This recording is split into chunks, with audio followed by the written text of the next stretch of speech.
But you know what? Eventually we all have to accept reality. So, here it is.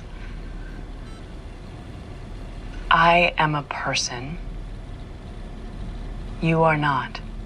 Let me get this straight. We're supposed to believe that Helena Eagan, executive at Lumen Industries, who intentionally gets Mark's Audi's wife's name wrong after having, let's say, assaulted him in the Ortbo, is really good on the inside. I don't quite buy it. What's going on, guys? This is Underground Audience Secrets, and today we are going to talk about Helena Eagan's dark side. So I'm going to drop and put 5 points and reasons why I would not believe a thing Helena says. And we're going to jump into those 5 things right now. Now, before we get started, make sure you go ahead and hit the like and subscribe button. That helps us create more content for you guys and put out more theories as we're going through and watching this amazing show. But let's jump in. One of the 5 reasons that Helena Eagan is really a dark character, despite what you might be hearing and some of the theories you might believing as making her human or giving her more vulnerability. So the first thing you want to look at in this episode is surveillance. So this is what we would call manipulative surveillance. Now, you're telling me that the executive at what seems to be the large corporation, at least in the immediate vicinity of this city, is randomly at what we would call, I guess, a hole in the wall or a very small Chinese restaurant at the same time that Mark S. Audi happens to be eating there. This smells a lot like surveillance, as if this was planned and as if she's been keeping tabs or monitoring Mark one way or the other.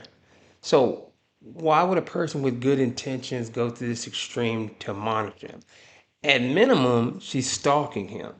So, manipulative surveillance would be the first red flag to show us that Helena is not quite as pure as some people might think she is. Second thing that she does is she exploits the any outie dynamic. So, we got to remember that she essentially created a false relationship by pretending to be her any so that Mark S's any would actually sleep with her.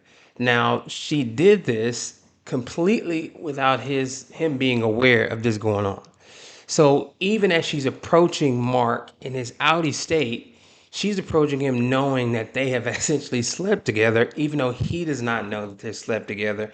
And she's conjuring up this almost an in your face style relationship. Now, whether or not she's doing this because she's developed some type of real feelings for Mark is inconsequential right now because we're looking at intention and we're looking at ethics when it that.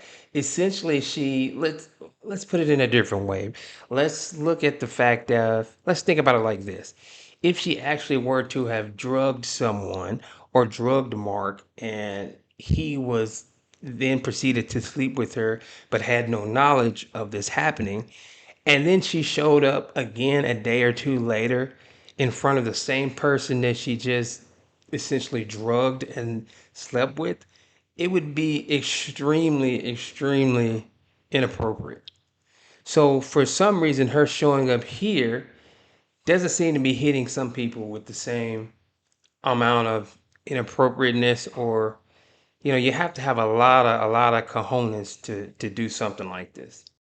Third thing is going to be just the lack of remorse. Now, you'll notice when Helena's talking to Mr. Drummond and Natalie in their meeting, she talks about them being animals, not just them being animals. She refers to the innies. She also talks about them as she says one of them attacked me. She doesn't even, assign humanity to them. She speaks as if they're less than a human, right? So one of them attacked me, and I had an issue while I was down there on the 7th floor. Now, the other thing you want to think about is in the same breath, she's saying that she's willing to go down there again, which means she shows zero remorse for what she's done. She's willing to go down there again and pretend to be Helly R, which is her any, and essentially go on reconnaissance mission again, or to gain intel again under a false premise, which shows he has zero remorse for what she just did, and she has no problem with doing it again.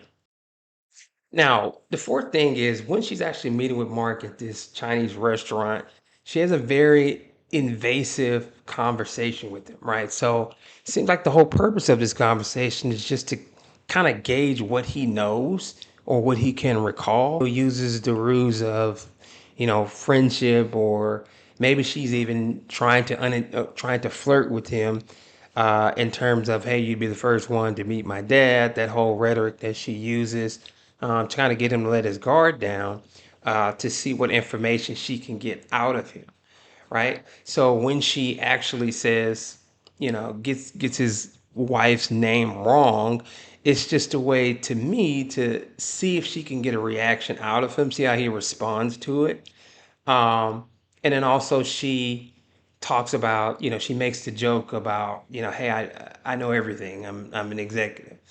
And she laughs it off as a joke, but is it really a joke? There's a lot of truth in jest. So just the entire conversation she's having with Mark is essentially just an intelligence gathering exercise to me, and also to see, maybe even to test and see if she might have a hint that he could be reintegrated, but she's pulling as much information she can out of that encounter as she's able to. And then the fifth thing is just more strategic deception. So, what do I mean by strategic deception? Now, you have to realize when she's talking to Mark, she says things like, I've heard good things about your work down on the seventh floor. She says, I heard good things about your work. Well, obviously, she's heard good things. She hasn't heard it. She's literally been down there. She's literally been on the seventh floor, and she knows exactly what he does. So it's not a hearsay. She's directly involved and has seen what he does. So she's essentially lying to him to make him think that she's further removed from the work that he does on a day-to-day basis than she actually is. So her whole interaction with Mark's Audi is to give the impression that she's only heard of him and heard good things through the work that he's done at Lumen. To try to give off the impression that, hey, this is all I know about you. This is the extent of the experience that I know about you, which is essentially a lie because, again, she just slept with the guy probably a day or two before this interaction. And now she's pretending to have a very, very distant professional relationship with him. Now, to sum that all up, let's just go through it again, and let's just go through the facts of what she's actually done, not what she could be meaning to do or what she might intend to do. If we go all the way back to season one, we watched the VHS tape where Hilly R is actually seeing for the first time her Audi. She didn't know she's an Egan yet, but she essentially says on that VHS tape, Helena says, I am a person you are not. I make the decisions, you do not. She says that on the tape. The second interaction we have with her is essentially that she comes down to the seventh floor pretending to be her innie, lying to everyone on the seventh floor, everyone's innie, just to get intel and also to try to figure out what Mark knows and probably try to keep him from trying to get to his wife. Okay, so the other piece of evidence is she's also told the board that they're animals. She's used Mark's not knowledge of or lack of knowledge that he's dealing with Helena to actually sleep with Mark for whatever reason, and whether it's to impregnate her or whatever it be, she lies in order to get what she wants there. Then, when she's actually on the outside world, she stalks Mark to meet up with him at a Chinese restaurant, only to gauge and see what information he has, only to lie about the extent of a relationship she has with him, only to intentionally get his dead wife's name wrong to incite a reaction out of him. Now, if this sounds like someone who has good intentions, uh, well, maybe we disagree on what good intentions are. But I just really wanted to highlight a lot of the things that Helena has done and not to be tricked into thinking that somehow she's going to join into the Innie's cause and have a change of heart and really go against Lumen. There's nothing to indicate in her behavior that she's going to go that route. So, guys, let me know what you think in the comments. Don't forget to hit the like button. Let me know if you agree with this or disagree with it. I really think this is a conversation that people need to have about the character, and I don't think we should expect much in the way of positivity when it comes to Helena Eagan. We'll see who else is connected with her as the series progresses, whether that be uh, Mr. Drummond or Bert or whatever, whichever of the other characters involved with Lumen might actually be in cahoots with her as well. So, hope you guys enjoyed this video, and I'll see you in the next one.